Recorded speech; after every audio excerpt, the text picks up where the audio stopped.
Oi, pessoal. Para entender tudo aquilo que está acontecendo no Brasil, que a gente vê todos os dias, tudo aquilo que está acontecendo no mundo, as categorias políticas usuais não são suficientes. A gente precisa de um enfoque que coloque em pauta o verdadeiro espaço da disputa política, da disputa pelo poder, que é, no fundo, a nossa mentalidade, o nosso pensamento, e entender a partir disso as novas estruturas de poder no Brasil e no mundo. Essa é a proposta da Academia Folha Política, onde eu ofereço o meu curso de logopolítica e onde você encontra também toda uma série de outros materiais, como a Agenda 2030, que é um programa semanal de análise da atualidade, e várias outras iniciativas, algumas que já estão lá e outras que estão por vir.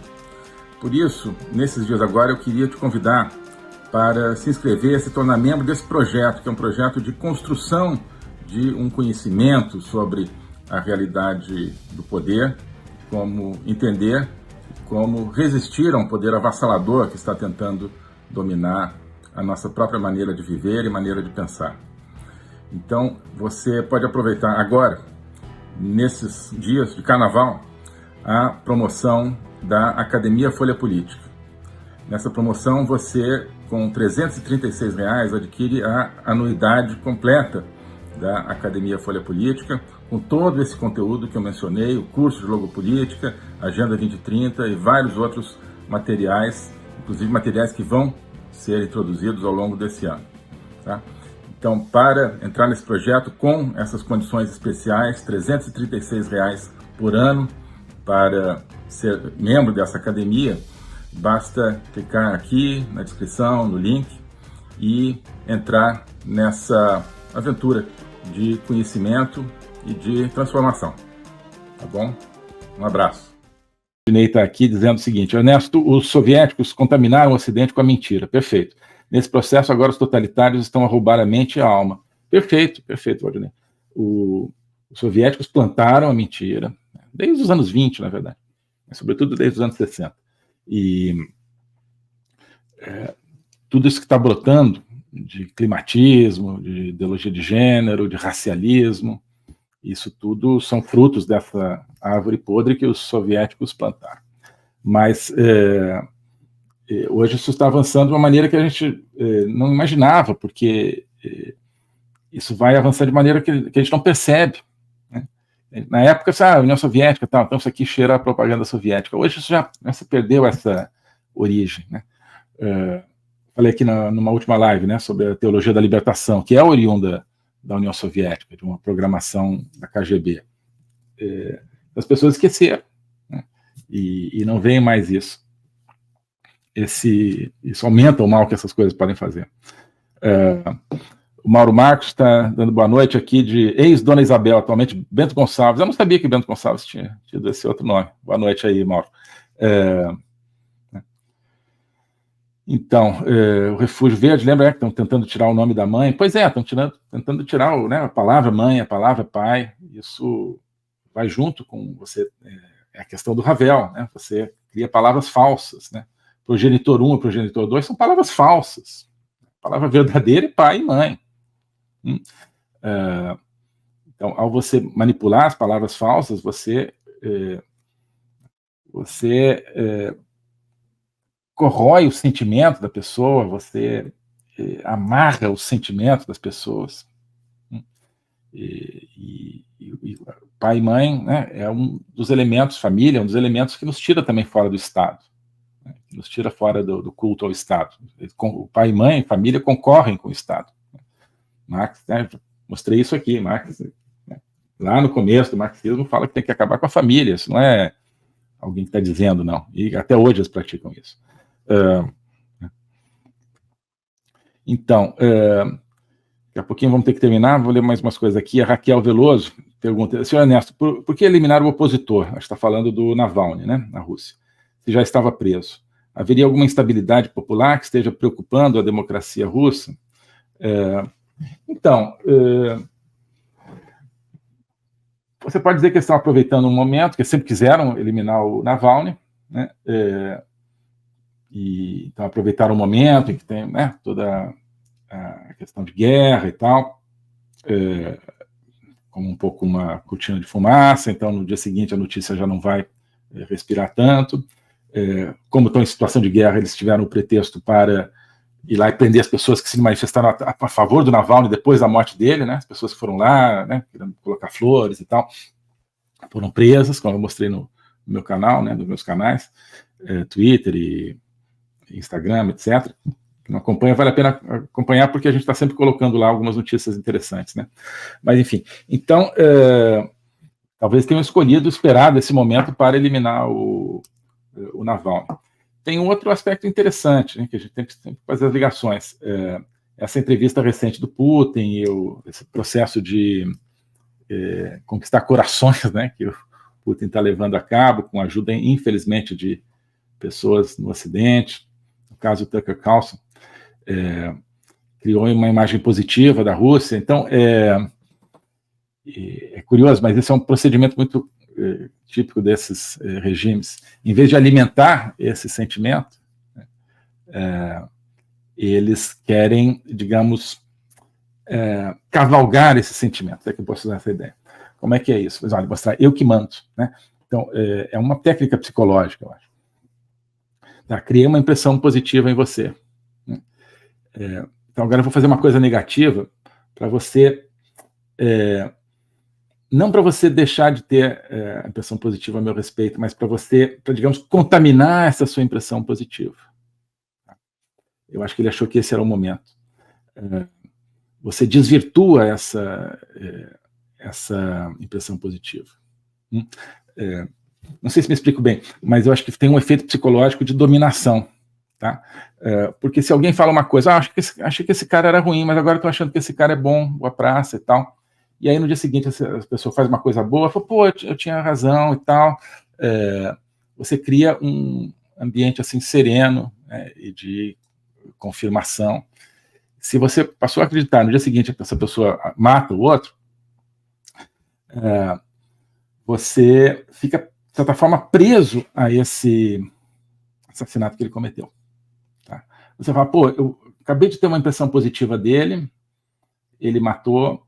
Vai ter algumas pessoas em quem o efeito vai ser, puxa, eu vou desfazer essa impressão positiva, mas não vão ser a maioria. A maioria vai se deixar contaminar. Né? Então, ela passou a ter uma impressão positiva do Putin, apesar de tudo que ele fez. E ele quer que essa impressão seja, que esse tudo que ele fez não seja esquecido. Que seja parte dessa impressão. Que a pessoa saiba daquilo que ele fez e ainda assim, né, se curve a ele. Acho que isso era o Stalin fazer. Né? Isso é o que o Grande Irmão faz no 1984, do George Orwell. Né? Ele quer que as pessoas prestem veneração àquele tirano, não apesar das coisas que o tirano faz, mas sabendo das coisas que o tirano faz. Portanto, se violentando a si mesmas no seu sentimento moral. Tá?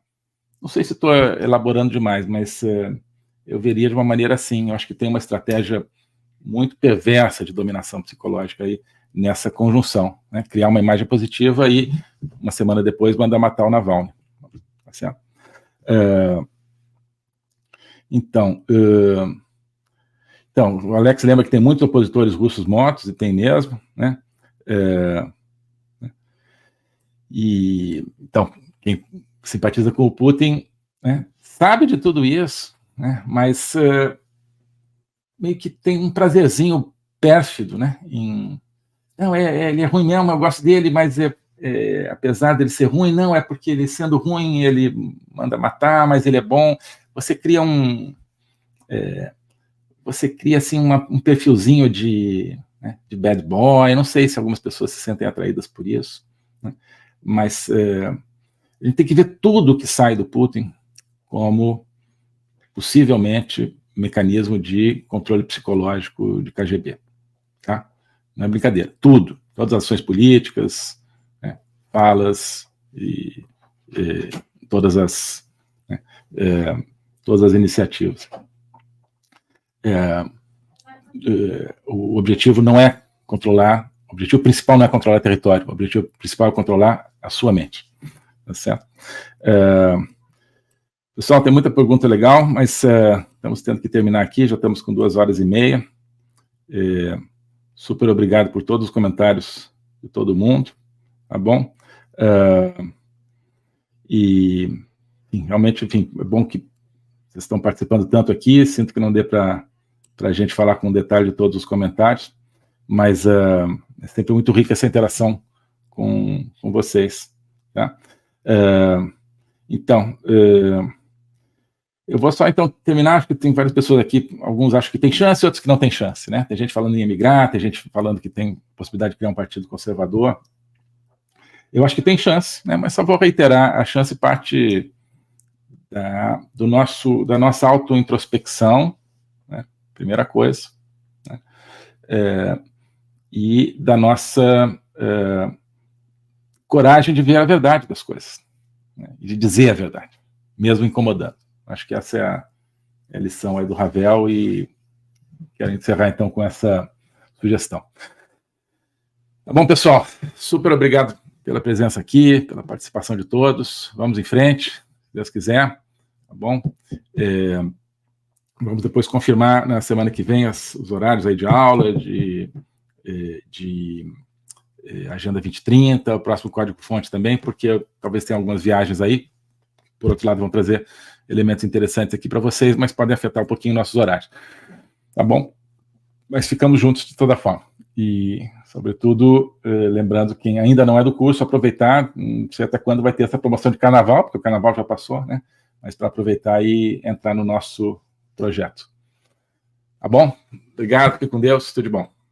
O globalismo existe, é uma coisa concreta. Ele é composto pelo Great Reset, do Fórum Econômico Mundial, pelo projeto hegemônico da China, pelo programa de manipulação e conquista da América do Sul pelo Foro de São Paulo e outros elementos. E esses elementos eles atuam uns em benefício dos outros, sempre, principalmente através do controle da linguagem, porque o controle da linguagem é o controle do nosso pensamento. Então nós estamos tendo o nosso pensamento reprogramado e essa reprogramação vai contra a nossa liberdade, vai contra a essência do ser humano. Isso é o globalismo. Com base nesse estudo, nessa experiência, é que eu criei o curso de Logopolítica.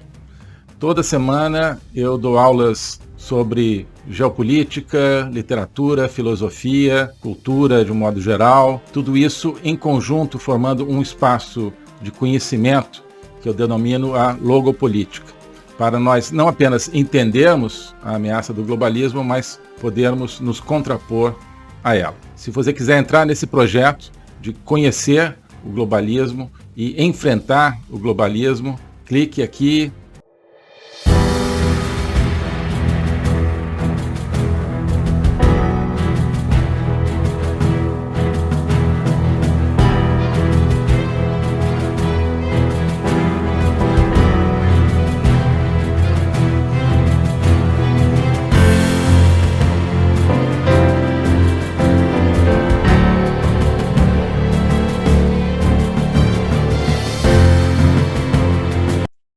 Alô a todos. Hoje eu gostaria de falar sobre o meu novo curso de Logopolítica, onde eu vou colocar a versão completa daquilo que eu tenho a ensinar sobre o globalismo. O globalismo nas suas múltiplas dimensões, geopolítica, econômica, social, cultural, filosófica, dimensões que só podem ser entendidas em conjunto, e que só podem ser entendidas em conjunto a partir de uma perspectiva logopolítica, ou seja, uma perspectiva do logos. Logos é a essência do ser humano. É a racionalidade, mas é também a linguagem e a capacidade de se comunicar e de sentir a transcendência. E essa essência do ser humano está ameaçada e por isso a gente precisa entendê-la numa perspectiva logopolítica, portanto política, ou seja, que tem a ver com a discussão do destino, com a luta pelo destino. Portanto, logopolítica diz respeito à luta e ao combate pelo futuro da humanidade, pela essência do ser humano, que está ameaçada justamente pelo globalismo. Ensinar isso, para mim, é uma missão que eu quero compartilhar com vocês, é uma aventura intelectual para a qual eu quero convidar vocês, uma aventura que é fundamental para que possamos participar da luta justamente por um mundo verdadeiro, por um mundo autêntico, por um mundo que preserve a essência do ser humano, um destino de uma humanidade livre, de uma humanidade aberta justamente ao Logos e a toda a sua complexidade. Nesse curso você vai entender esses grandes combates, quais são as ideias que estão por trás daquilo que ameaça essa essência do ser humano, as grandes ideias que estão se confrontando, quais são as ideias que precisam ser mobilizadas justamente para a defesa, para a preservação dessa nossa essência. Portanto, é preciso entender as discussões filosóficas que não são puramente abstratas, que têm a ver, que têm efeitos diretos na nossa vida diária. Então, quando nós vemos os fenômenos da inflação, da guerra, da carestia, de várias carências no mundo de hoje, nós estamos diante, no fundo, de processos que têm a ver com as ideias. São as ideias por trás desses processos que determinam a sua problemática. Então, essa concepção de um ser humano sem essência, sem transcendência, que nós vemos hoje na nossa sociedade, essa concepção é que tem consequências dramáticas, inclusive na nossa vida material. Atrás dessa concepção existe um projeto de controle total, um projeto totalitário, de domínio. É por causa disso que nós assistimos hoje a fenômenos que nos parecem caóticos, que nos parecem desconectados, mas que vão acabando com a nossa liberdade, vão desestruturando a nossa sociedade, fazendo com que nós vivamos, mesmo dentro de países teoricamente democráticos, cada vez mais dentro de uma sociedade de controle. Então, nós hoje temos, você certamente tem dificuldade de entender o que está acontecendo no mundo. Isso é decorrente justamente de visões parciais, que eu vou procurar cobrir e conectar. Então, não adianta entender apenas a economia, apenas conflitos militares, ou apenas algumas questões sociais. É preciso entender as ideias que querem dominar o mundo e as ideias que precisam ser resgatadas para que nós preservemos a liberdade do mundo. Então é isso que eu quero oferecer a você nesse curso de Jogo Política. Nós vamos estudar o conceito, a evolução, a manifestação do globalismo, na história recente, sobretudo, mas ao longo de toda a história humana, as ideias atuais que conformam o globalismo, elas são muito antigas, assim como as ideias de defesa e preservação da essência do ser humano também são antigas. Então nós vamos lá atrás, nos gregos, nos pré-socráticos, Platão, Aristóteles, e vários outros autores ao longo da história, procurar entender tanto as ideias da defesa do logos, da defesa da essência do ser humano, quanto as ideias que hoje ameaçam tão fortemente e tão incisivamente a nossa liberdade